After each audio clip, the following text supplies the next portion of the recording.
สวัสดีนะครับพี่ยูนิตซีทุกคนต้อนรับทุกคนตะลุยขุมทรัพย์ความรู้ยูนิตซีนะครับในเทอมปลายนี้ของเราในการสอบนอกตารางวิชาภาษาจีนในบทที่8และบทที่9ซึ่งบทที่8อยู่หน้า95บทที่9คือหน้า105ถ้าพร้อมแล้วดูคำศัพท์คำแรกพร้อมกันเกี่ยวกับวิชาเด็กๆอ่านตามเราซึ่งหนึ่งครั้ง汉语课数学课英语课科学课ทุกคำศัพท์เกี่ยววิชาเราจะลงท้ายด้วยคำว่าคือเพราะคือแปลว่าวิชานะครับต่อไปเจ้าหุยเคอวิชาที่เราสนใจเรื่องของชาวบ้านความรู้รอบตัวนั่นคือเช่อหุยเช่อหุยก็คือสังคมนะครับเอาไป体育课体育课วิชาพละศึกษา音乐课音乐课วิชาดนตรีเด็กๆครับคำว่าอินเย่แปลว่าดนตรีแต่ถ้านักเรียนอ่านออกเสียงมีตัวเกินนะครับหรือเด็กมักจะเทียบเป็นภาษาอังกฤษตัวนี้เราเรียกว่าตัว G ออกเสียงเป็นงองูดังนั้นต้องระมัดระวังระหว่างคำว่ายิงหยีเคอร์ยิงหยีเคอร์กับคำว่าอินเย่เคอร์ ระมัดระวังคำนี้ให้ดีนะครับต่อไปเหมยสู้เคอร์เหมยสู้เคอร์ต่อไปนะครับประโยค B นะครับถ้าเราจะบอกว่าวันเนี้ยเรามีวิชานี้วันนี้มีจุดวิชานะครับเราจะพูดว่า今天有จุด课今天有จุด课นักเรียนเตรียมหากระดาษที่ว่างๆลองทำข้อแบบฝึกหัดดูเล่นๆใน4 ข้อนี้ถ้าเราสื่อบอกว่า今天有美术课今天有美术课ข้อที่หนึ่งต่อไปข้อที่สอง今天有数学课今天有数学课第三题ข้อที่สาม今天有体育课今天有体育课最后สุดท้าย今天有社会课社会课มาเรามาเฉลยคำตอบพร้อมกันข้อแรกตอบ B ข้อที่สองตอบ A ข้อที่สามตอบ B ข้อที่สี่ตอบ C นะครับใครถูกหมดทั้ง4 ข้อเราเก่งมากเลยนะครับข้อต่อไปเลยครับลองดูประโยคตรงนี้แบบนี้ครับ ประโยคในตรงนี้นะครับจะเกี่ยวข้องกับ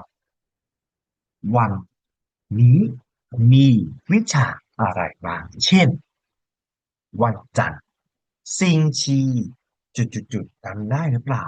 ซิงชีแล้วตามด้วยจุดจุดใส่เป็นตัวเลข1 ถึง 5พอเพราะว่าเรามีตารางเรียนในโรงเรียนคือ1 ถึง 5วันจันทร์แทนด้วยซิงชีอีวันอังคารซิงชี二วันพุธซิงชีสามวันพฤหัสซิงชีสี่วันศุกร์ซิงชี五จำไม่ดีนะ星期一星期二星期三星期四星期五แล้วเราจะถามว่า星期一วันจันทร์เนี้ย有什么课星期一有什么课วันจันทร์มีวิชาอะไรอ่าถ้าเรามีหลายวิชาเราก็จะมี1มี2และ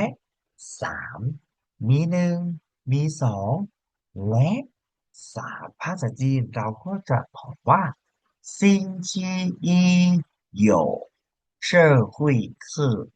英语课和体育课เราถามซิงชีอะไรก็ต้องตอบซิงชีอันนั้นถามว่าเราซื้อหนูตอบข้อเดียวคำศัพท์เดียวได้ไหมได้ซิงชีอีโยเช่อหุยเคอจบเลยนะครับแค่นี้ก็ได้บทที่9ของเรานะครับในหนังสือเรียนนะครับเด็กๆเปิดขึ้นมานะเกี่ยวข้องกับสถานที่สถานที่นี้มันไปคล้องจองกับประโยคที่เราเคยเรียนผ่านมาในเทอมแรกว่า อาจารย์นี้ไม่อยู่ตามด้วยทิศทางแต่รอบนี้เราจะตามด้วยสถานที่ทวนพร้อมกันก่อนคำแรก食堂运动场教学楼教室办公室图书馆礼堂会议室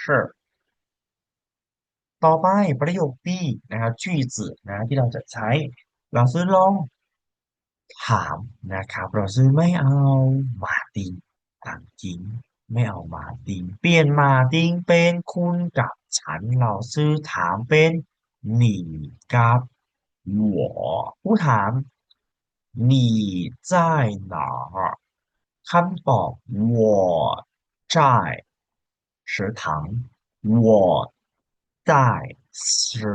堂นะครับฉันอยู่ที่食堂ก็คือโรงอาหารของเราเขาถามว่าคุณเนี่ยอยู่ไหนคุณอยู่ไหน你在哪儿นะครับฉันอยู่ที่我在食堂แต่在不在แปลว่าอยู่ไหม在不在อยู่ไหมเช่นเราซื้อไม่รู้ว่าคนเนี้ยอยู่ในห้องไหมคุณก็ถามว่าเช่นลองเป็นชื่อมาติ้ง在不在教室马丁在不在教室ถ้ามาติงไม่อยู่ก็บอกว่ามาติง不在教室มาติง不在教室ถ้า在แล้วเราซื้อถ้าเขาอยู่ล่ะก็บอกว่ามาติง在教室นะครับเรียนทบทวนบ่อยๆนะครับทั้งประโยคบทที่8บทที่9คำศัพท์8-9นะครับทำข้อสอบได้แน่นอนวันนี้ลาไปก่อนขอบคุณและสวัสดีครับบ๊ายบายจ่ายเจีย